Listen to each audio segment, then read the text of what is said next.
The supporting walls, the roof, the windows, the facade and the interior.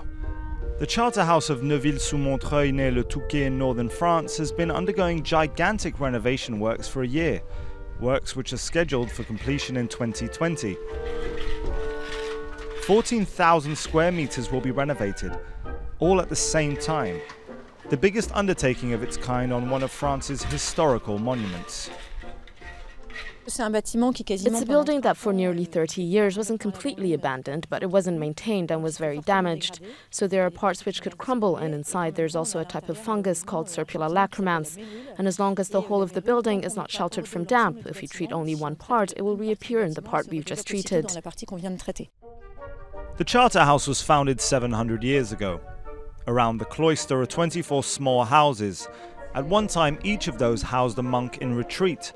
And although its inhabitants cleared out in 1901, the Charterhouse has never stopped welcoming communities, from artists in the early 20th century to Belgian refugees during the First World War.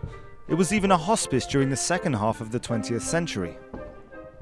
When the French government gave it to the Belgians, they were able to rebuild a small part of Belgium, separated from the rest of the world. When the hospice made its place here 50 years ago, they were able to establish an autonomous way of running things. The Charterhouse was on the verge of crumbling when it was saved. Now the walls of the chapel are nearing completion.